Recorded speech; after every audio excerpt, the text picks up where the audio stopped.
غزہ پر اسرائیلی حملوں کو پورا مہینہ ہو گیا جس میں اسرائیلی بمباری سے شہید ہونے والے فلسطینیوں کی تعداد 10,000 کے قریب پہنچ گئی ہے۔ امریکا اور اسرائیل کی حامی طاقتیں جنگ بندی کی مخالف ہیں جبکہ باقی دنیا تماشائی کا کردار نبھا رہی ہے۔ غزہ میں نہ کھانا، نہ پانی، ایندھن، نہ بجلی، حالات ہر دن پہلے سے بدتر ہوتے جا رہے ہیں۔ گزشتہ چند گھنٹوں میں حملے شروع ہونے سے اب تک کی بدترین بمباری کی اطلاعات ہیں اور فضا میں دھماکوں کی گونج سنی جا رہی ہے۔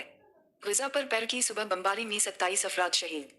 عرب میڈیا کے مطابق غزہ پر پیر کی صبح مسلسل اسرائیلی بمباری میں کم از کم 27 فلسطینی شہید ہوئے اور 15 افراد رفح کے قریبی علاقہ تل السلطان میں شہید ہوئے ہیں، جبکہ غزہ میں آج 10 افراد وسطی غزہ کے علاقہ الزاویدہ میں شہید ہوئے۔ عرب میڈیا کے مطابق آج 2 افراد جبالیہ کیمپ میں بھی شہید ہوئے۔ عرب میڈیا کا کہنا ہے کہ غزہ میں بمباری کے باعث ایمرجنسی سروس کے اہلکار کچھ علاقوں تک نہیں پہنچ سکے۔ غزہ میں 31 روز سے جاری اسرائیل کی وحشیانہ کارروائیوں کے دوران شہید ہونے والے فلسطینیوں کی تعداد 10,000 سے تجاوز کر گئی ہے۔ فلسطینی وزارت صحت کی جانب سے جاری بیان کے مطابق گزشتہ 24 گھنٹوں کے دوران اسرائیلی جارحیت سے مزید 252 فلسطینی شہید ہوئے، جس کے بعد 7 اکتوبر سے اب تک شہید ہونے والے افراد کی تعداد 10,022 ہو گئی ہے۔ بیان میں مزید بتایا گیا کہ شہید افراد میں 4,104 بچے اور 2,641 خواتین بھی شامل ہیں۔ اس عرصے میں اسرائیلی جارحیت کے نتیجے میں 25,408 فلسطینی زخمی ہوئے۔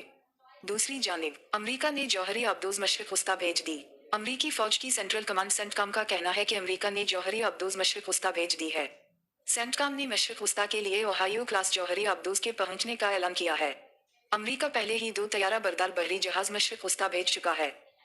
اسرائیلی اخبار کے مطابق امریکہ کے پاس 20 ایٹمی آبدوز ہیں، جن میں سے 4 امریکی ایٹمی آبدوز ٹام ہاک میزائل لانچ کرنے کی صلاحیت رکھتی ہیں، جبکہ امریکہ کی 14 ایٹمی آبدوزوں سے بیلسٹک میزائل فائر کیے جا سکتے ہیں۔